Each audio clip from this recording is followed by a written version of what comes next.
ये सिद्ध कर दिया कि ब्रह्म विद्या के अधिकारी देवता होते हैं। कर्म कांड के तो अधिकारी नहीं है और देवता स्वयं की विद्या के अधिकारी नहीं होते, लेकिन ब्रह्म विद्या के अधिकारी देवता होते हैं और देवताओं का शरीर होता है। पहले तो मुख्य रूप से देवताओं का शरीर होता है और शरीर होता है, फिर वे ब्रह्म विद्या के अधिकारी भी होते हैं। ये सिद्ध कर दिया। अब उसी को लेकर उसी प्रसंग से, जैसे सामान्य रूप से सामान्य मनुष्य विद्या के अधिकारी थे, तो उसी प्रकार से फिर देवताओं के लिए भी विद्या का अधिकार सिद्ध कर दिया कि देवता भी ब्रह्म विद्या के अधिकारी हैं। उसी प्रकार से यहाँ पर जैसे प्रसंग से देवताओं को आया, तो उसी प्रकार से प्रसंग से शूद्र को लेकर के भी आता है।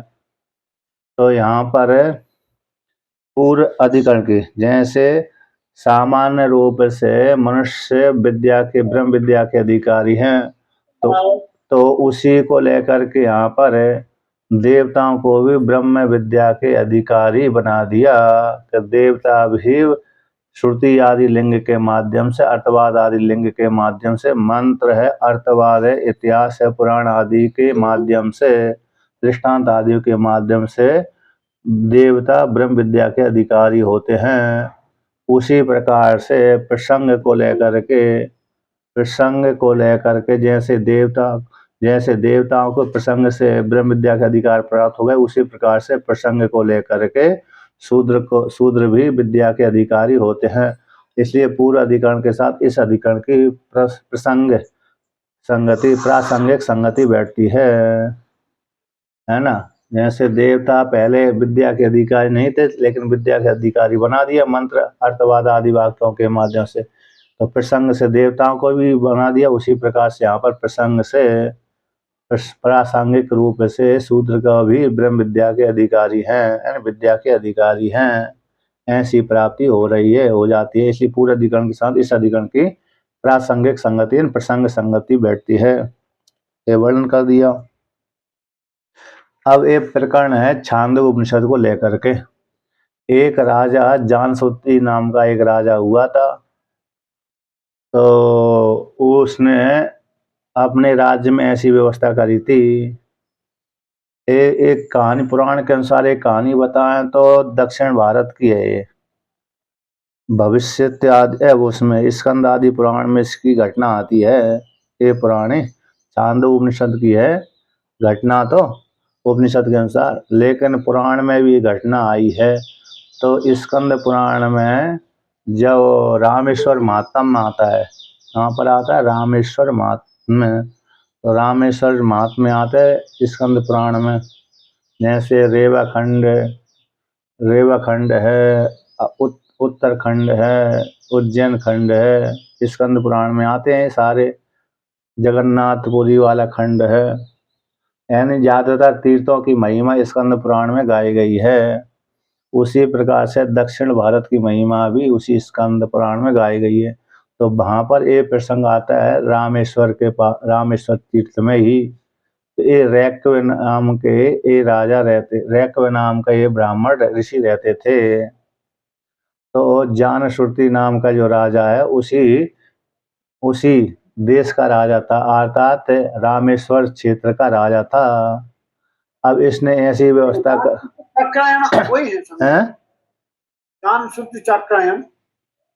जानश्रुति नाम के जो जानश्रुति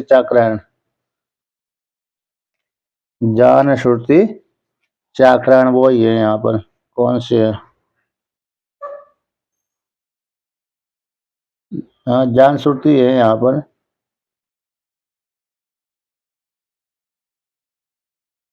जानश्रुति उषस्थि नहीं, चाक्रायण थोड़ी है। उषस्थि चाक्रायण अलग, उषस्थि चाक्रायण वो अलग है।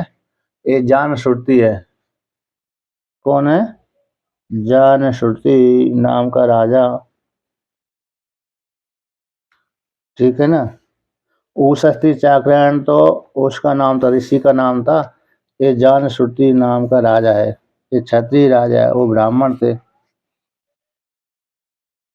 इनका किसके पुत्र थे यहाँ पर आया है। जानश्रुति नाम के जो राजा है, जानश्रुति नाम के जो राजा हैं,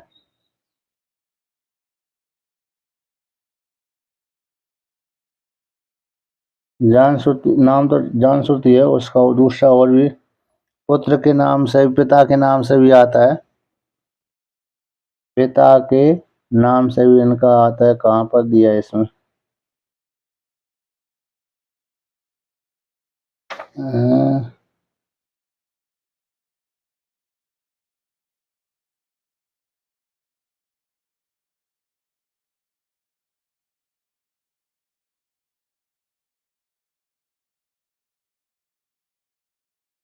अच्छा, दूसरी कहीं बार आया था।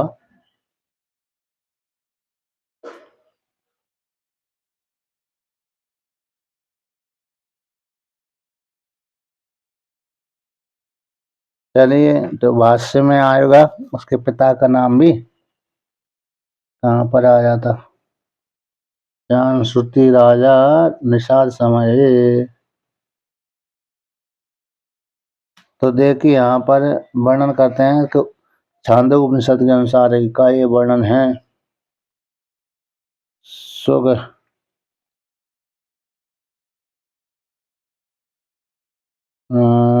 जान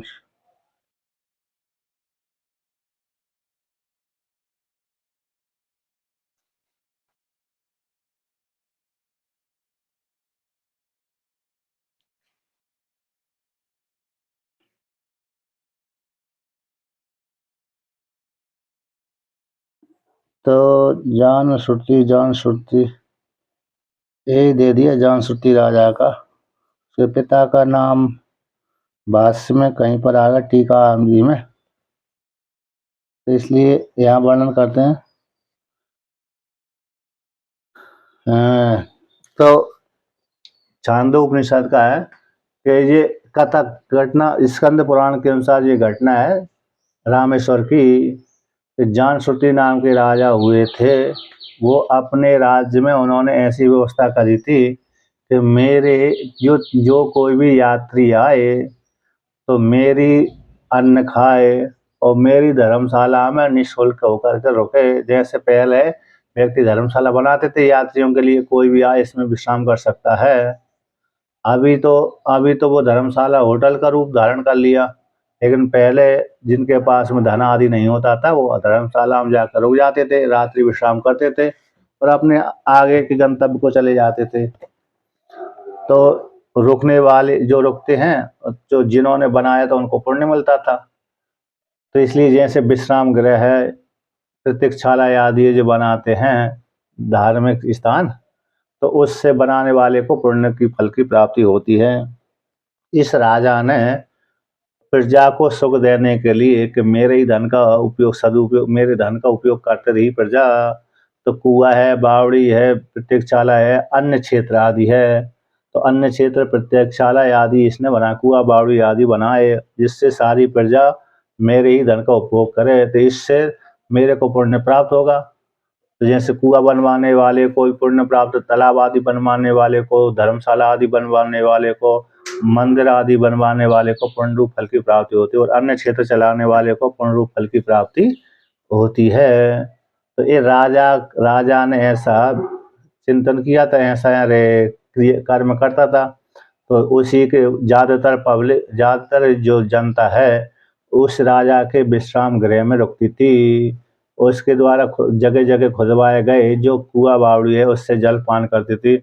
जगह जगह अन्य क्षेत्र चलवाता था, तीर्थ क्षेत्रों में, रास्ते आदि में, तो इससे प्रजा भूखी नहीं मरती थी। जो यात्रा करने वाले यात्री हैं भूखे नहीं मरते थे, उनको भोजन प्राप्त होता रहता था। तीर्थ क्षेत्रों में अन्य क्षेत्र चलवाते थे, तो जिससे देवता हो ऋषि इनके ऊपर प्रसन्न हो गए।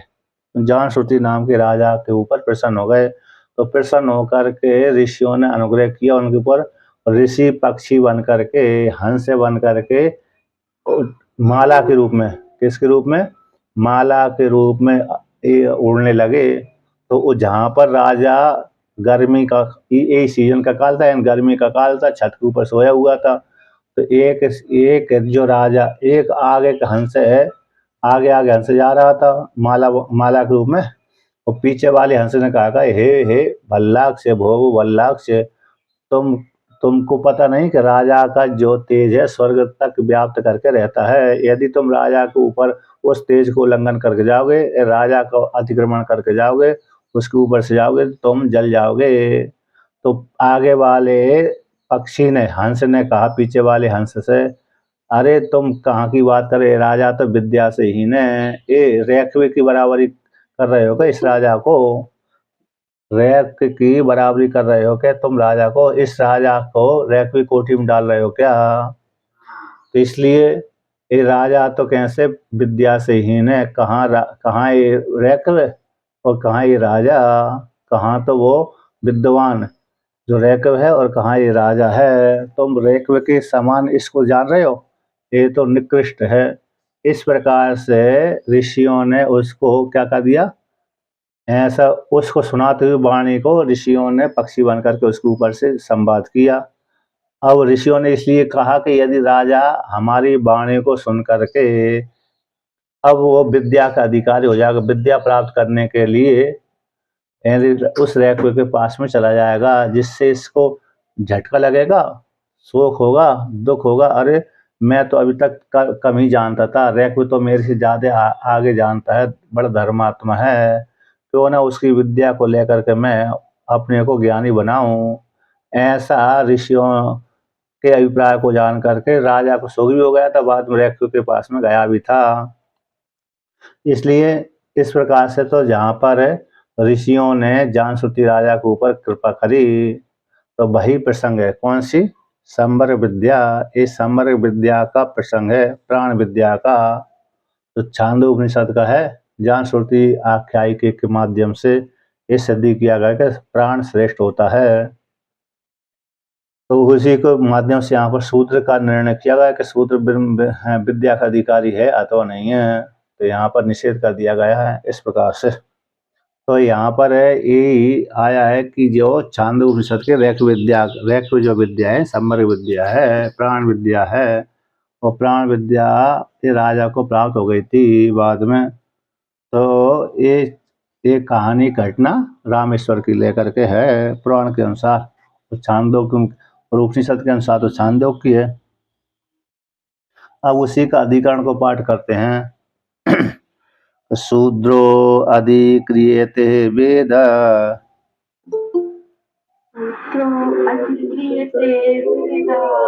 विद्यायाम अथवा नहीं,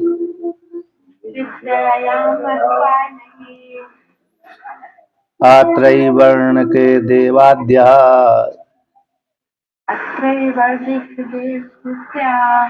इव शूद्रोऽधिकारवान् देवः स्वयं भात वेदः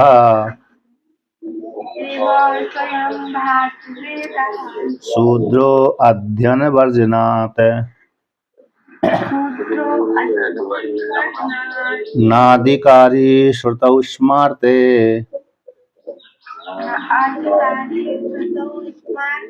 त्वधिकारो न वार्यते। तो यहाँ पर वर्णन करते हैं कि अब शूद्राधिकरण है ये, कि शूद्र वेद विद्या में अधिकारी है अथवा नहीं है। तो यहाँ पर कहते हैं वेद विद्या में शूद्र अधिकारी है अथवा नहीं है। तो यहाँ पर पूर्व पक्षी कहता है कि अत्रैवर्णिकाद अत्रैवर्णक देवादि इव शूद्र अधिकारवान, जैसे देवता त्रैवर्णिक कोटि में नहीं आते थे, देवता ब्राह्मण है, क्षत्रिय है, वैश्य है, इन कोटियों में देवताओं की गणना नहीं होती थी।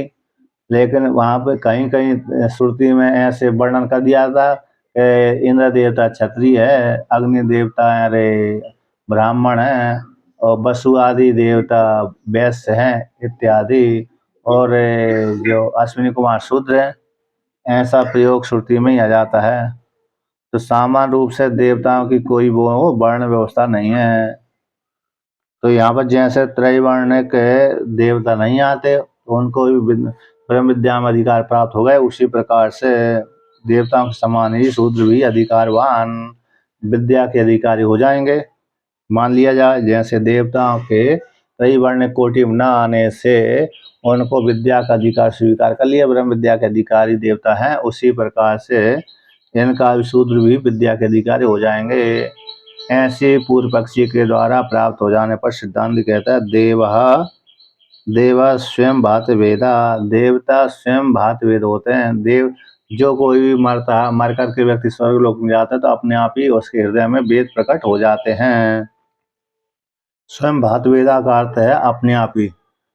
जैसे लौकिक उदाहरण आता है, उद्दालक है, आरुणी है, अन्य जो ऋषि हुए हैं, बहुत से ऋषि हुए हैं, ध्रुव आदि हैं, इन्होंने वेदों का अध्ययन करने की आवश्यकता इनको नहीं हुई।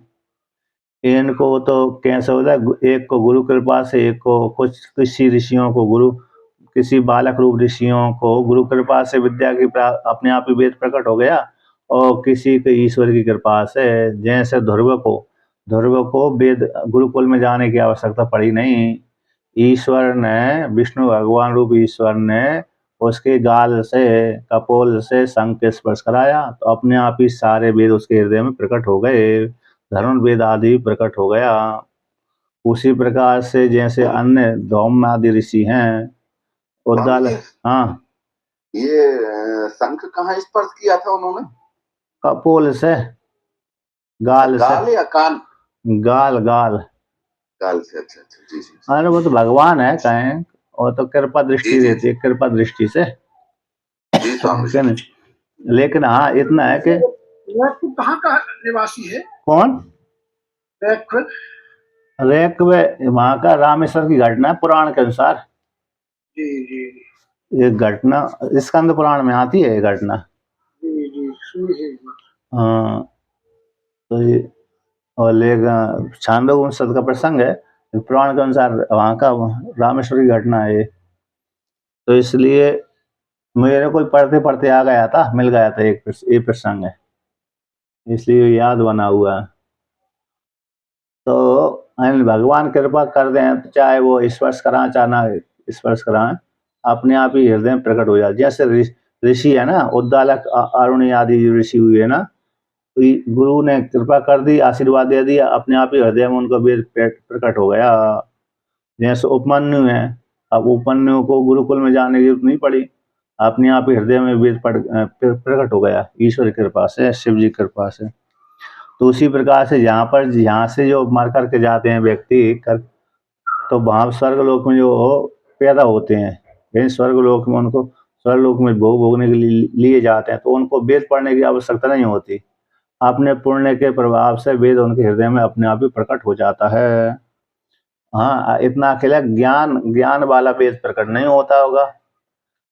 ज्ञान वाला मैं ब्रह्म हूँ इस प्रकार का ज्ञान उनको नहीं होता है, वो तो फिर वो किसी न किसी आचार्य सुन करके ज्ञान होते हैं, मुक्त होते हैं, ज्ञान करते हैं। इसलिए यहाँ पर अन्य जो उड़ने के, अंतर्धान होने की अन्य शक्ति वाला वेद अपने आप ही प्रकट हो जाता है। इसलिए देवता कैसे स्वयं भात वेदा, देवता स्वयं भात वेदवाल होते हैं। और इसी शूद्रो अध्ययन वर्जनाद, और शूद्र में अध्ययन नहीं होता। यद्यपि देवता भी वेदों का अध्ययन नहीं करते क्योंकि जनेवादी संस्कार की आवश्यकता होती नहीं है, इसलिए जनेवादी संस्कार अध्ययन के लिए तो जनेवादी संस्कार आवश्यक चाहिए, किंतु देवताओं को जनेवादी संस्कार कौन कराए?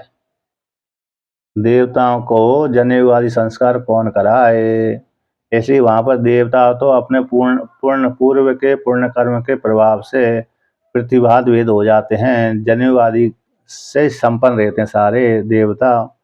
तो इसलिए वो उनको क्या हो जाता है, अपने आप ही वेद प्रकट हो जाता है। वेद प्रकट हो गया तो उनको वेद के माध्यम से आकाश उड़ना, अंतर्धान होना इत्यादि उनके पास में सिद्धि अपने आप ही जाती है।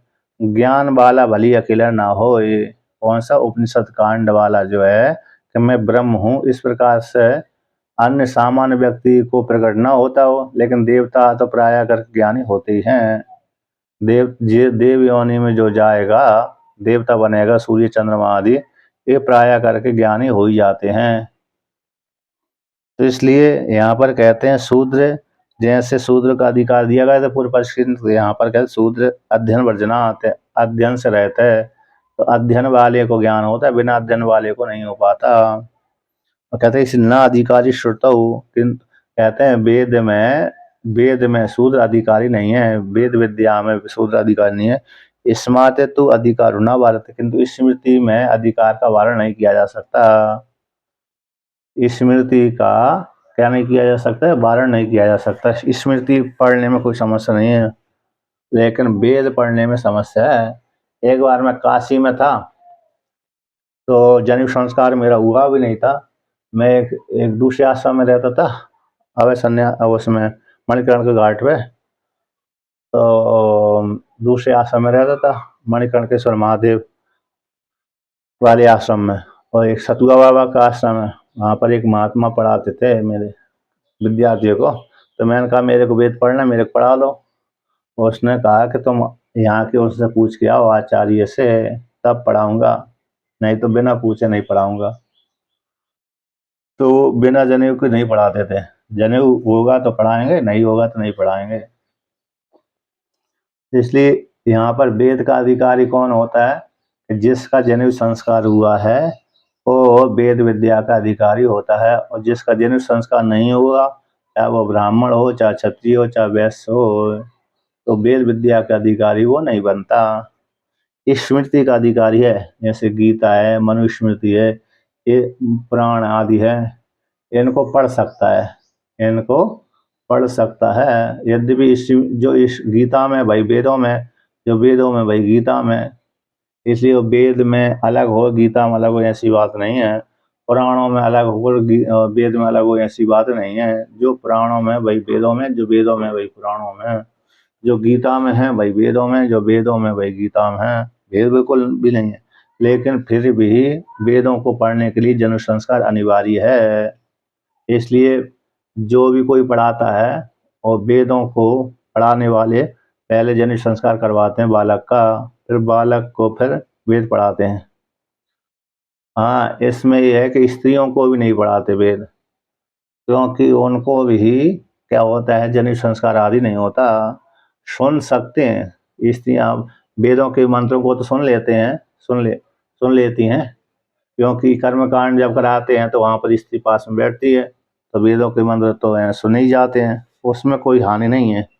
लेकिन अरे जैसे नियम पूर्वक पढ़ाया जाता है विद्यार्थी को, ऐसे स्त्रियों को भी नहीं पढ़ाते, और जिसका जन्म संस्कार नहीं होता उसको भी नहीं पढ़ाते। इसलिए यहाँ पर श्रुति में शूद्र का निषेध कर दिया गया है। इसलिए शूद्र विद्या का, वेद विद्या का अधिकार नहीं है, बल्कि स्मृति में अधिकार का वारण नहीं किया जा सकता। इस प्रकार से वर्णन कर दिया।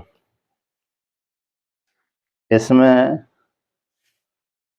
कैलाश आश्रम की बात सुनाता हूँ। ऋषिकेश कैलाश आश्रम है ना, तो वहाँ पर अरे जो वर्तमान काल के मंडलेश्वर हैं, वो स्वाध्याय कराते हैं।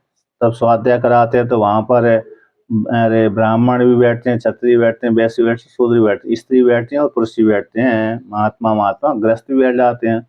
तो वो उच्चारण नहीं करवाते, श्रुति का स्वयं ही पाठ करेंगे, एक बार पाठ करेंगे, तो बस एक बार पाठ करके व्याख्यान कर देंगे। शिष्यों से वो उच्चारण नहीं करवाते। हो सकता है उनके मन में ये है कि हम उपदेश न करें, मतलब सुनना चाहते हैं, सुनने के लिए निषेध नहीं है, लेकिन उच्चारण नहीं करवाएंगे। उच्चारण करेंगे तो परंपरा बनेगी, मैंने पढ़ाया है शिष्य को, ये परंपरा हो जाएगी। इसलिए वो उच्चारण नहीं करवाते, सीधा सीधा स्वयं ही उच्चारण करते हैं आचार्य, और फिर आगे पाठ बढ़ा देते हैं। ऐसा ऋषिकेश कैलाश आश्रम है। अन्य आश्रम में ऐसा नहीं है।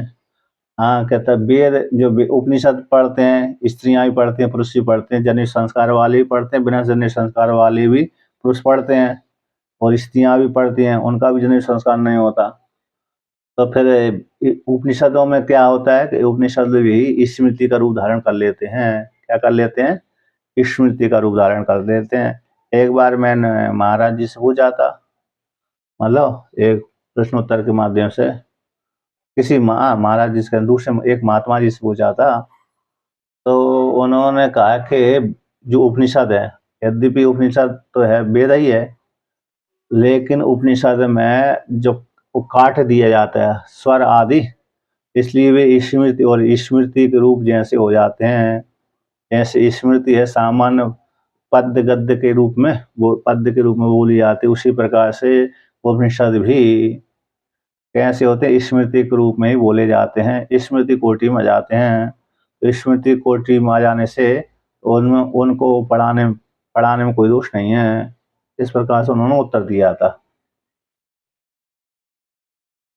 तो देखिए यहाँ पर अब आगे सूत्र का पाठ करते हैं, है कि नहीं। तो 34वां सूत्र 730 नंबर पृष्ठ पे, सुगस्यः तद् अनहदर श्रवणः तदः द्रवणात् सूच्यते हि।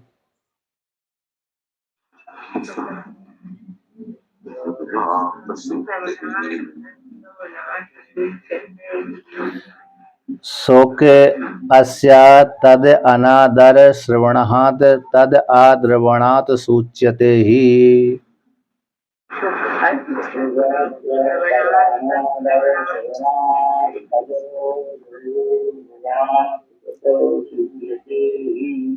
तो यहाँ पर कहते हैं अस्य, इस राजा को, अस्य यानी जान श्रुति राजा को, जो जान श्रुति राजा है, गर्मी के काल में, जो वर्तमान काल का जो सीजन चल रहा है गर्मी का चल रहा है, तो जैसे अभी तो विद्युत रहती है, अब भूतकाल में तो विद्युत नहीं होती थी, सतयुग त्रेता आदि में विद्युत नहीं होती थी, बिजली आदि, सतयुग में, त्रेता द्वापर युग में बिजली वाला ये, जैसे कलयुग में बिजली उत्पन्न करते हैं ऐसी सतयुग में नहीं करते थे, है ना। तो इसलिए वो गर्मी के काल में प्राय करके मनुष्य खुले मैदान में अथवा छत आदि के ऊपर सोते थे, अट्टालिका आदि के ऊपर। तो ये भी प्रसाद के ऊपर तल पे सोया हुआ था गर्मी के काल में। तो वहीं पर ऋषियों ने उसके ऊपर अनुग्रह कर दिया, अनुकंपा कर दी, और हंस का रूप धारण करके ऋषि आपस में संवाद करते हुए उसके ऊपर से निकले। तो उस संवाद को सुन करके तद अनादर श्रवणात्, उसने अपने अपने विषय में नीचा सुना और रैक्व के प्रति ऊंचा सुना। यानी हंसों की जो वाणी है, वार्तालाप है, उस वार्तालाप को उसने सुना और सुन करके अपने विषय में तो अज्ञानी रूप से, विद्याहीन के रूप में सुना, और रैक्व ऋषि को ज्ञानी बताया। ऐसा सुन करके अस्सी राजा को शुग यानी शोक उत्पन्न हो गया। क्या हो गया? शोक, क्योंकि अपने विषय में नीचा सुन लेने के कारण उसको कष्ट हो गया, और अपने ऋषि का अपने से ऊपर ज्यादा ज्ञानी सुना तो उसको उसके प्रति का, मेरा ज्ञान तो कमजोर है, ऋषि का ज्ञान अच्छा है, मैं निकृष्ट हूँ, वो ऋषि श्रेष्ठ है, चलो उसकी विद्या लेते हैं। इस प्रकार से ऋषि को ऊपर ऊंचा जान करके, अपने को निष्ठ जानकर शोक उत्पन्न हो जाने के कारण तद अद्रवणात्, तद के हंसों के अनादर वाक्य का श्रवण करने से राजा को शोक उत्पन्न हुआ था। इस प्रकार से शोक शब्द के द्वारा सूचित, क्योंकि वह राजा शोक शब्द के द्वारा सूचित किया जाता है, इसलिए शोक से युक्त होकर के तद आद्रवणात्, वह राजा उस रैक्व ऋषि के पास में विद्या प्राप्ति के लिए गया था।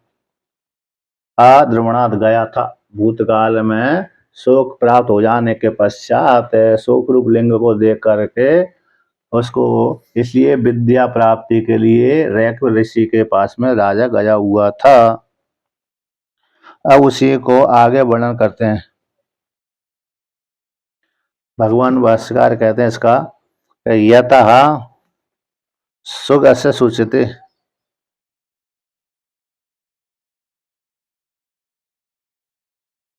पूर्व,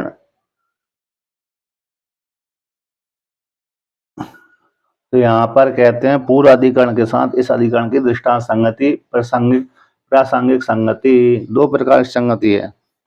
प्रसंग से आई तो प्रसंग संगति हो गई, दृष्टांत के द्वारा दृष्टांत संगति।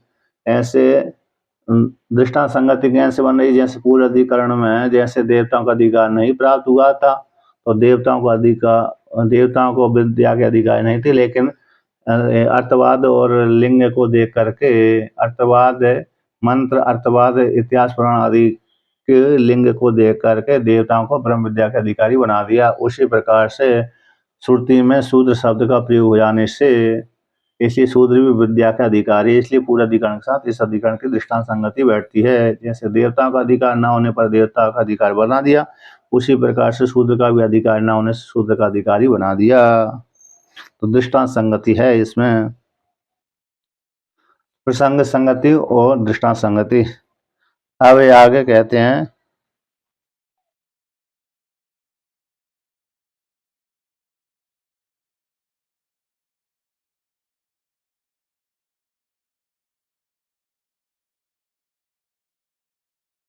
यहाँ पर टीका में आया, पूर्वत्र पूर्व में देवादियों का अधिकार सिद्धि के लिए मंत्र आदियों का, मंत्र अर्थवाद आदि वाक्यों को भूतार्थ में विग्रह आदि में समन्वय कथन करने के कारण वेदांत वाक्यों का भूतार्थ ब्रह्म में समन्वय दृढ़ कर दिया गया। यहाँ पर भी शुद्ध शब्द का श्रोत शुद्ध शब्द का क्षत्रिय में समन्वय कथन से दृढ़ किया जाता है।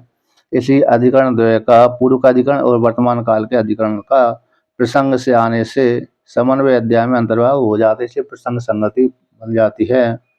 इसलिए पूर्व पक्ष में शूद्र का द्विज के समान वेदांत श्रवण में प्रवृत्ति और सिद्धांत में उसका अभाव है, इसलिए इस प्रकार से यहाँ पर वर्णन किया।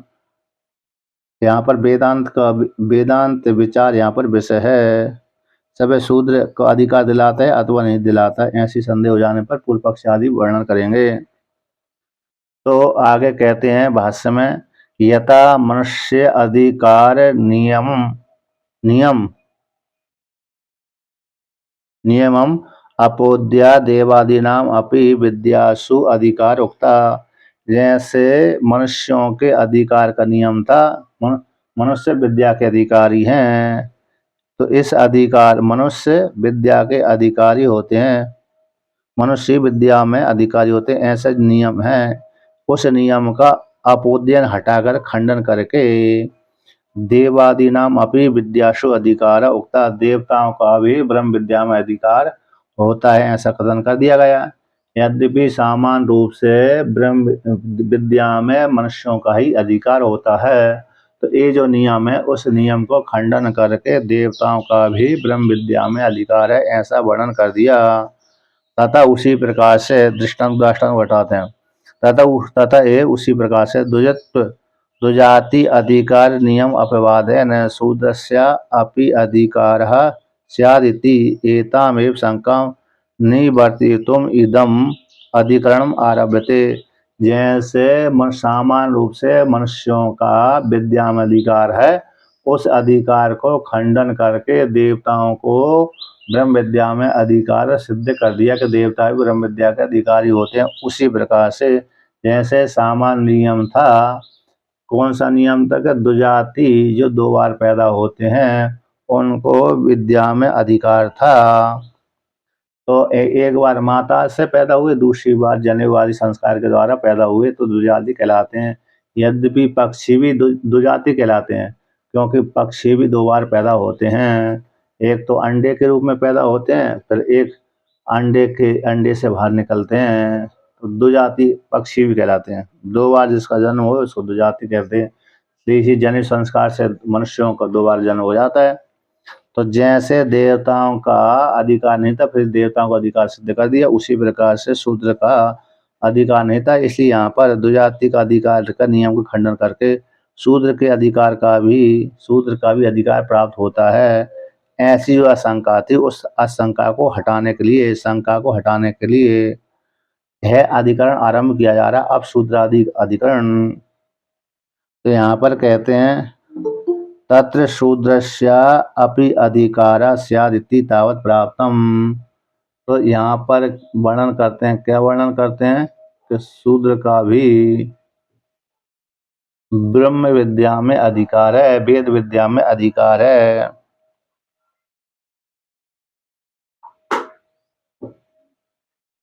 तो यहाँ पर तत्र इस वेद विद्या में शूद्र का भी अधिकार शायद प्राप्त होता है। जैसे देवताओं का अधिकार प्राप्त हो गया उसी प्रकार शूद्र का भी प्राप्त हो गया। जैसे देवता, हाँ, जैसे देवता त्रैवर्ण्य कोटि में नहीं आते लेकिन फिर भी उनको विद्या में अधिकार दिला दी गया, उसी प्रकार से ये शूद्र भी त्रैवर्ण्य कोटि में नहीं आते, इसलिए उनका भी विद्या में अधिकारी है, अधिकार प्राप्त हो रहा है।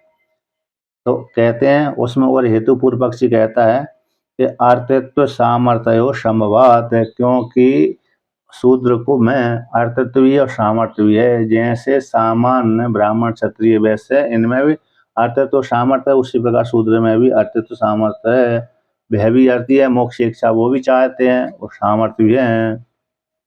तस्मात् शूद्रो यज्ञे अनवक्लिप्तः इति वत्, शूद्रो विद्यायाम अनवक्लिप्त इति निषेध अश्रवणात्। जैसे पूर्व पक्षी कहता है तस्मात् शूद्रो यज्ञ अनवक्लिप्ता इति वत्, जैसे तैत्तिरीय संहिता में ये वाक्य आता है कि शूद्र को यज्ञ में भाग नहीं प्राप्त होता, शूद्र को यज्ञ नहीं, शूद्र यज्ञ में अधिकृत नहीं है। शूद्र कैसा है, यज्ञ में अधिकारी नहीं बनता।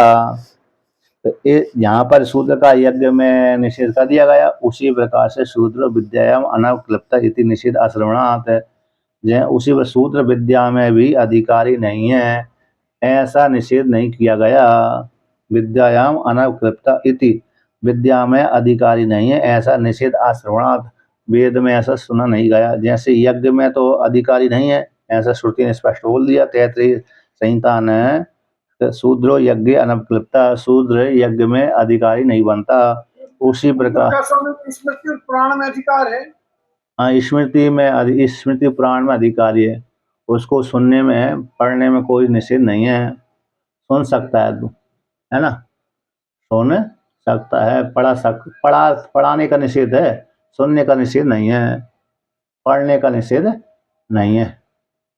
दूसरे पढ़ाने का निषेध हो जाएगा सामान्य रूप से, और सामान्य रूप से अब पढ़ा भी देते हैं, उसमें कोई वो नहीं है। जहाँ पर दूसरा नहीं आचार्य मिलता तो वहाँ पढ़ा भी देता है। अब वहाँ पर जहाँ पर आचार्य मिलता है तो वहाँ तो बात अलग हो जाती है। तो ये इसी सामान्य है। तो यहाँ पर कहते हैं जैसे यज्ञ में निषेध कर दिया गया, उसी प्रकार विद्या में निषेध नहीं, विद्या में भी निषेध ऐसा नहीं सुना जाता। अब उसी को और आगे कहते हैं,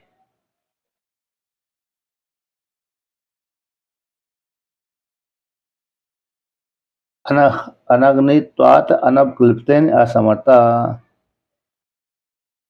आगे कहते हैं क्या, यच्च कर्मसु अनधिकार कारणम शूद्रस्य अनग्नित्वं न तद विद्यासु अधिकारस्य अपवादकम। जैसे कर्म में शूद्र के अधिकार का निषेध क्यों किया गया है, कर्मों में अनधिकार का कारण शूद्र का अनग्नित्व है, यानी शूद्र कर्म कांड के अधिकारी नहीं है। उसमें हेतु कौन है, अग्नित्व, न अग्नि की प्राप्ति न होना, क्या ना प्राप्त होना, अनग्नित्वात् हो जाना। जैसे अग्नि की प्राप्ति कैसे होती है, व्यक्ति विवाह करता है, वैदिक विधि आदि के माध्यम से विवाह करता है, तो उसमें अग्नि चयन की जाती, अग्नि की स्थापना की जाती है अग्निहोत्र आदि कर्म करने के लिए। तो उसी के लिए ही वही व्यक्ति अग्निहोत्र आदि कर्म कर सकता है जिसको जनेऊ आदि संस्कार हुआ है, गायत्री दीक्षा दी गई है। और जिसको गायत्री आदि दीक्षा नहीं हुई है, जनेऊ आदि संस्कार नहीं हुआ है, तो ऐसा व्यक्ति अग्नि वाला नहीं होता, अग्नि संस्कार वाला नहीं होता। यानी पत्नी को साथ विवाह लेकर के पत्नी के साथ दारा को ग्रहण करके फिर वो कर्मकांड आदि कर सकता है, अग्निहोत्र आदि कर्म कर सकता है जनेऊ संस्कार पूर्वक। यदि जनेऊ संस्कार पूर्वक नहीं हुआ, ब्राह्मण आदि का भी नहीं हुआ, तो वो भी अग्नि वाला नहीं है, तो वो भी कर्मकांड, वैदिक कर्मकांड का अधिकारी नहीं है, स्मार्त कर्मकांड का अधिकारी हो जाता है। जनेऊ का भी अधिकार नहीं है, जनेऊ पहनने का अधिकार नहीं है किनको, शूद्र को। हाँ, तो त्रैवर्ण्य के लिए कहा गया ना, त्रैवर्ण्य का, इसे ब्राह्मण क्षत्रिय वैश्य तीनों को जनेऊ संस्कार करवाते हैं।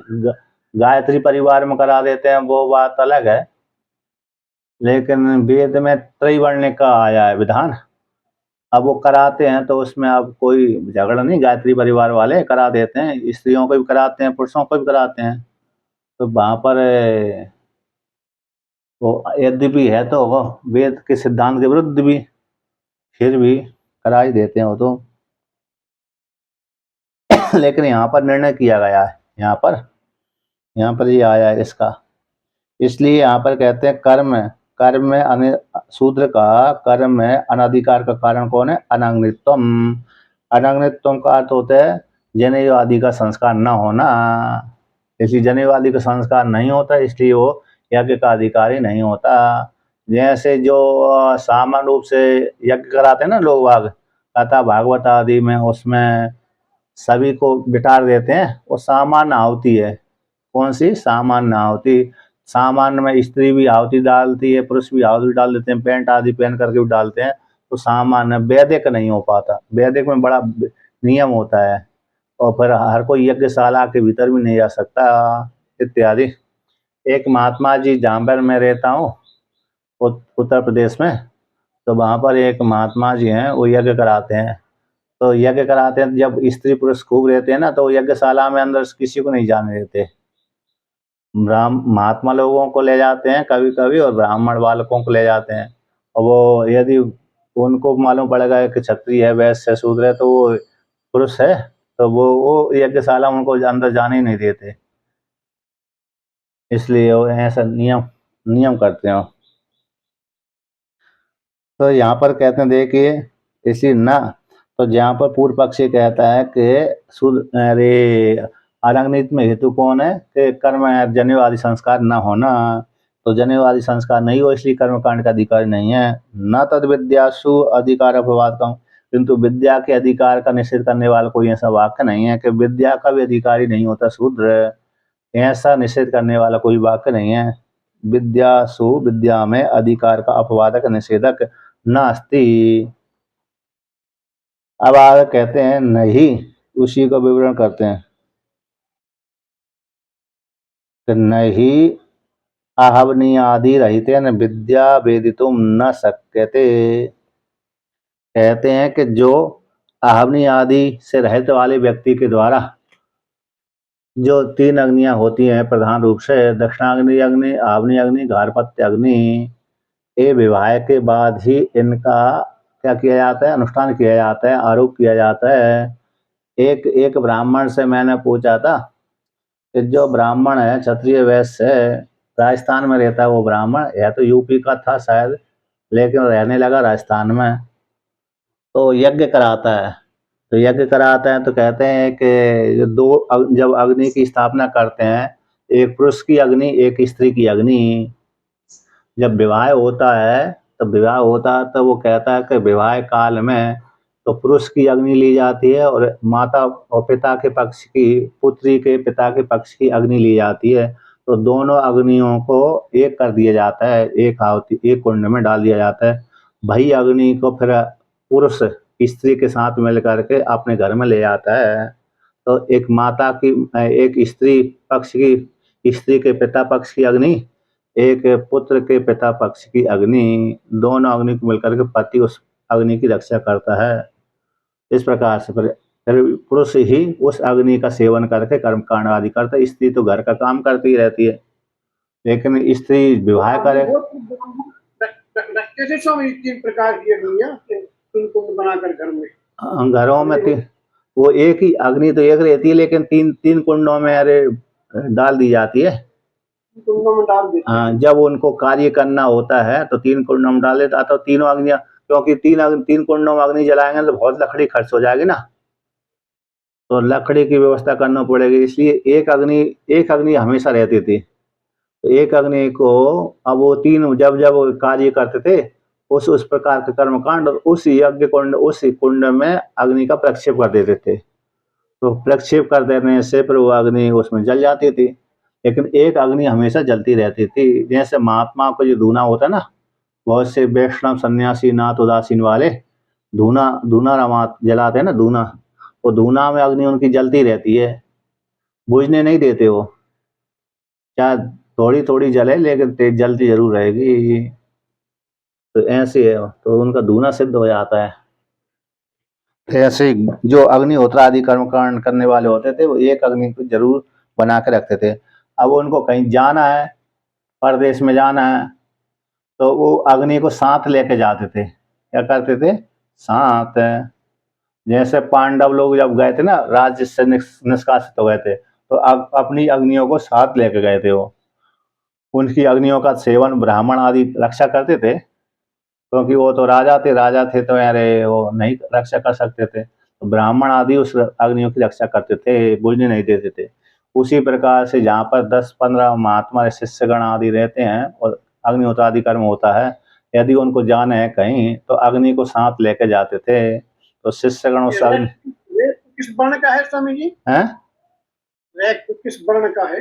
रेक तो ऋषि है। ऋषि है। हाँ, ब्राह्मण है रेक। राजा क्षत्रिय था। गालीवान अलग है वो। वही है, विदुर था।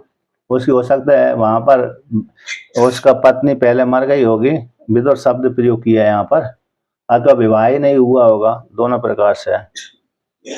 लेकिन पत्नी का मुख देख करके उसने विद्या दी थी, ये जरूर होता है। तो यहाँ पर ये कहते हैं, तो आवनी अग्नि, दक्षिणाग्नि अग्नि और गारहपत्य अग्नि, इनसे रहित विद्या को जानने के लिए समर्थ नहीं होते, ऐसी बात नहीं है। जिनके पास में 3 अग्नियां नहीं होती, ऐसा व्यक्ति विद्या को जान नहीं सकता, ऐसी बात नहीं है। अर्थात 3 अग्नियों से रहित वाले व्यक्ति के द्वारा भी विद्या को जानने में समर्थ होते हैं, है ना। भवती चा कहते हैं, भवती चा श्रुति कहते, यहाँ पर कहते हैं विद्यार्थी में शूद्र शब्द का प्रयोग हो जाने से लिंग से भी शूद्र अधिकार है। विद्यार्थी में यहाँ पर कहता है, पूर्व पक्षी कहता है विद्यार्थी, विद्या को अर्जन करने वाला जो विद्यार्थी है उसमें कौन था? जानश्रुति नाम का राजा, उसमें शूद्र शब्द का प्रयोग किए जाने से शूद्र शब्द रूप लिंग के माध्यम से शूद्र का भी विद्या में अधिकार है, वेद विद्या में अधिकार है। इसको लेकर कहते हैं, पूर्व पक्षी कहता है भवती च श्रोतम लिंगम शूद्र अधिकारस्य उपोद्बलकम। श्रुति में श्रोत लिंग, श्रुति में शब्द प्रयोग किया गया है, इसलिए शूद्र का भी शूद्र के अधिकार का पोषण करने वाला, उपोद्बलक का अर्थ हो गया पुष्ट करने वाला, श्रोत लिंग है। श्रुति में शूद्र शब्द का प्रयोग किए जाने से शूद्र विद्या के अधिकारी होते हैं, इसको पोषण करने वाला एक श्रुति लिंग है। श्रुति में शूद्र शब्द आया गया है, प्रयोग किया गया है, इसलिए शूद्र विद्या के अधिकारी होता है। पूर्व पक्षी चल रहा है वहां, तो संवर्ग विद्यायाम ही जान श्रुति पौत्रायणम शुश्रूषुम शूद्र शब्देन परामर्शति। यहाँ पर आकर संवर्ग विद्या ही, क्योंकि संवर्ग विद्या में, कौन सी विद्या में?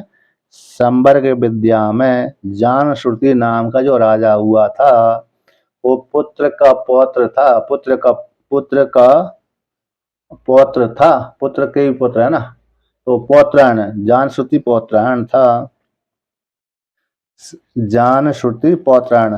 तो आयन जो शब्द आता है तीसरी चौथी पीढ़ी में जाता है, पौत्रायण। तो पुत्र के पुत्र को नाम हो गया पौत्रायण, पुत्र के पुत्र का नाम पौत्रायण। तीसरी चौथी पीढ़ी में आयन प्रत्यय प्रयोग कर दिया जाता है, तो जानश्रुति पौत्रायण। वहां पर उषस्थि चाक्रायण आया था ना, चाक्रायण, उषस्थि चाक्रायण, तो वहां पर भी अयन शब्द का प्रयोग कर दिया गया था, यहाँ पर भी अयन शब्द का प्रयोग है, तो पुत्र से पौत्र बन गया, उस पौत्रायण। तो जानश्रुति पौत्रायण जो शिष्य है उस संवर्ग विद्या में सुनने की इच्छा करने वाला, ऐसे शिष्य में शूद्र शब्द का प्रयोग करती है श्रुति। तो कौन कहाँ पर करती है? आहा हारित्वा शूद्र तवैव सा गोभिर अस्तु इति। हे शूद्र, यहाँ पर कहते हैं हे शूद्र, हे जानश्रुति राजा, हे शूद्र, तब एव तुम्हारे पास ही ये रहे गोभिर अस्तु सा, गायों के सहित जो आहार आहार इत्वा यानी आहारित्व यानी जो 9 लाख का हार है, निष्क यानी हार है, सोने का जो हार है जिसको वर्तमान काल में 9 लाख का हार बोलते हैं। तो कही तो 9 लाख का जो हार है, इस हार के सहित जो आप जो एक गाड़ी लेके आए, खच्चरियों से जुड़ा हुआ रथ लेके आए, गाय लेके आए जो 100-200, इन गायों के सहित रथ के सहित सोना चांदी हार के सहित जो सोना चांदी है तुम्हारे पास में, ये मेरे लिए पर्याप्त नहीं है। यानी मेरे लिए पर्याप्त क्यों नहीं है? यद्यपि अकेले हैं तो पर्याप्त हो जाना चाहिए कि मैं गृहस्थ की कामना करता हूँ, तो गृहस्थ आश्रम में जीवन यापन करने के लिए ये धन एक कम पड़ेगा। और दूसरी बात मेरे पास में कोई पत्नी नहीं है, लेकिन गृहस्थ आश्रम जीने की मेरी इच्छा है। उसके लिए गृहस्थ आश्रम वाले के लिए ये धन कमजोर पड़ेगा, कम पड़ेगा। यदि आप यहाँ पर उसका अभिप्राय है कि यदि आप मेरा विवाह कराएं और धन दें तब तो विद्या दूंगा, है ना, और यदि नहीं कराते तब फिर नहीं, इत्यादि ऐसे सामान्य अर्थ निकलता है। टीका में आया है कि जानश्रुति नाम के राजा है, 600 गाय लेकर गए, 60 सतानी गवाम। 731 नंबर पृष्ठ के नीचे से दूसरी पंक्ति, जानश्रुति नाम के राजा 660 सतानी 600 गो को एक रथ को रैक गुरु के पास में निवेद्या। विदुर से स्वामी जी वो कहते हैं कि हमें उपदेश करो। विदुर जी ने मैं शुद्ध हूँ, उपदेश नहीं कर सकता। हाँ, विदुर जी ने भी अपने वेदों की मर्यादा का पालन किया था। यद्यपि विदुर जी ब्रह्मवेत्ता ही थे, ज्ञानी थे, यमराज जी के अवतार कहलाते हैं, धर्मराज के, लेकिन वेद की मर्यादा का उन्होंने पालन किया। चाहते तो उपदेश कर सकते थे, ज्ञानी होने के कारण दोष नहीं लगता, लेकिन फिर भी वेद की मर्यादा का उन्होंने पालन किया। इसलिए यहाँ पर भी छांदो बृहद्रव्य उपनिषद में भी आता है, जब अश्वपति कैकेयी है ना, अश्वपति कैकेयी है ना, कौन है, प्रभाण जैवली राजा के पास में दृप्त बाला की गया ना, गार्ग बाला की, तो उसने कहा तुम मेरे आचार्य बन जाओ, तो उन्होंने कहा तुम ही मेरे आचार्य बने रहो, मैं फिर भी तुमको विद्या का उपदेश करूंगा। क्योंकि वैदिक मर्यादा का पालन करने के लिए उन्होंने आचार्य स्वीकार नहीं किया, फिर विद्या तो दिया। ब्राह्मण के लिए क्षत्रिय राजा ने विद्या का उपदेश किया, लेकिन आचार्य तो ब्राह्मण बालक को ही बनाकर रखा। यहाँ पर उन्होंने मर्यादा का पालन किया इस प्रकार से। यहाँ पर 600 गाय लेके गए राजा और एक रथ अपने गुरु के लिए निवेदन किया, तो माम शिक्षायो इति उवाच, मेरे लिए शिक्षा दीजिए। तब रैक्व नाम का जो ऋषि है, विदुर है, तो विदुर बोल दिया, यानी विवाह हुआ होगा तो पत्नी मर गई होगी, तो पत्नी मर जाने से विदुर कहलाता है, और पति मर गया तो विधवा कहलाती है। तो विदुर जो रैक्व है कन्यार्थी सन, कन्या को चाहने वाला था, क्योंकि पत्नी मर गई थी और ऋषि कन्या को चाहने वाला था, तो कन्या को चाहने वाला होता हुआ इदम उवाच, उसने कहा आयति निपात खेदात, खेत के लिए, हारेण निष्कीर्ण युक्त युक्त्वा गंता, निष्के सहित निष्क से युक्त हार से युक्त ए रथ हारित्वा, ये रथ के सहित जो हार है, हार के सहित जो रथ यहाँ से ले जाओ। स गो गायों के सहित जो हार लेके आए, रथ से युक्त होकर के जो हार और गायों को लेकर के तुम यहाँ से चले जाओ, हे शूद्र। तवे अस्तु, यानी तुम्हारे पास में रहे हैं, किम अल्पेन अनैन, इस अल्प धन को लेकर के मैं क्या करूँगा, मम गारस्थ अनुपयोगी न इति बाबा, मुझे गारस्थ व्यक्ति के लिए ये उपयोगी नहीं है। यदि मेरे पास में पत्नी होती तो उपयोगी हो जाता, मेरे पास में पत्नी नहीं है, मैं तो कन्या को चाहने वाला हूँ, तो कन्या को दे और धन को दे हो तब तो ठीक है, कन्या नहीं दे रहा तो धन लेकर के मैं क्या करूँगा। क्योंकि जिसके पास में कन्या आदि नहीं है, संतान आदि नहीं होती, पर धन उसका व्यर्थ हो जाता है, और धन को लेकर फिर मेरे को दुखी होना पड़ेगी, रक्षा करना पड़ेगी। इसी धन को लेकर मैं करूँगा बिना कन्या के, बिना स्त्री के, इसलिए लौटा दिया, राजा को धन लौटा दिया इति। इसलिए यहाँ पर भगवान भास्कर कहते हैं आगे, तो विदुर प्रवर्तयश्च शूद्र योनि प्रभवापि विज्ञान संपन्न स्मरन्ते। तो पूर्व पक्षी कहता है कि देखो विदुर विदुर आदि जो अरे सरस्वती का आवाहन किया था हमने, विदुर जी ने, तो वो उपस्थित हो गए थे, उन्होंने सुनाया था। कौन ने? धृतराष्ट्र को उपदेश, धृतराष्ट्र सरस्वती का आवाहन किया था। वो तो विद्या धर्मराज के अवतार थे ना विदुर जी। तो विदुर जी यद्यपि शूद्र योनि में पैदा हुए थे मांडव ऋषि के श्राप के कारण, लेकिन उन्होंने उपदेश नहीं किया, वैदिक मर्यादा का पालन किया। और सनत सुजाति है ना, सनक सनंदन सनातन आदि को इन्हीं को बुलाया था। सनत सुजाति है ना, सनत सुजाति है, सनक सनंदन आदि।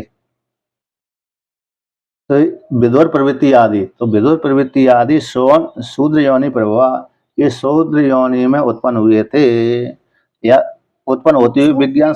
और जाति ऋषियों को उपदेश करे तो कहते बलराम जी ने उनका गला काट दिया था कि तुम्हें उपदेश का अधिकार नहीं। कौन को? जी का सूत्र थे शायद। सूत जी एक पद है, तो वहां पर बलराम सूत जी नाम के कोई ब्राह्मण 88,000 ऋषियों को उपदेश कर रहे थे, पुराण की कथा सुना रहे थे बलराम जी महाभारत के युद्ध काल में। तो बलराम जी देखा सूत होकर के ऋषियों को उपदेश कर रहे हैं, इसलिए उनको क्रोध आया, क्रोध आकर उन्होंने मार दिया और उसको ब्राह्मण को मार दिया। तो बाल में ऋषियों ने कहा कि ये सूत संज्ञा विशेष है, ये ब्राह्मण ही है, सूत संज्ञा विशेष है। यानी सूत जो क्षत्रिय और शूद्र से पैदा होती है ना, उससे क्षत्रिय और शूद्र की कन्या, तो ऐसे उससे शूद्र बन जाता है, असूत बन जाता है। शूद्र और क्षत्रिय के संपर्क से उत्पन्न होने वाली संतान को सूत बोलते हैं। तो वो सूत नहीं है यहाँ पर, बल्कि ये सूत जाति विशेष है। तो ये ब्राह्मण विशेष ही है, इसलिए ब्राह्मण होने का तुम्हारे ऊपर ब्रह्म हत्या लग गई, अब तुमको प्रायश्चित करना पड़ेगा। तो बलराम जी ने प्रायश्चित किया था, यद्यपि भगवान थे बलराम जी, तो लेकिन प्रायश्चित उन्होंने किया थोड़ी बहुत 2-4-8 दिन में, तब तक महाभारत युद्ध समाप्त हो गया था, होने वाला था। इसलिए वहां पर है, यद्यपि शूद्र योनि में उत्पन्न होते हुए विज्ञान से संपन्न होकर के स्मरण किया जाता है, इसलिए तस्मात् अधिक्रियते शूद्र विद्यासु इति। तो से पूर्व पक्षी निगमन करता है अर्थित्व आदि के संभव हो जाने से के साधन में प्रवृत्ति उचित है, मोक्ष मार्ग के साधनों में प्रवृत्ति उचित है, स्वाभाविक होने से न्याय के द्वारा उपेत लिंग से भी जाना जाता है, न्याय रूप लिंग के माध्यम से जाना जाता है। इसी लिंग भी है यहाँ पर कि राजा को शूद्र शब्द का प्रयोग कर दिया, इसलिए ब्रह्म विद्या में वेद विद्या में शूद्र का अधिकार है, ये ऐसा पूर्व पक्षी के द्वारा प्राप्त हो गया। अब सिद्धांती उत्तर देगा तो उसका फिर द्वितीया को पाठ चलाएंगे। कल प्रतिपदा है, कल की छुट्टी रहेगी, और फिर द्वितीया को चलाएंगे। पता कहीं आज भी है, कल भी है, कल ही है।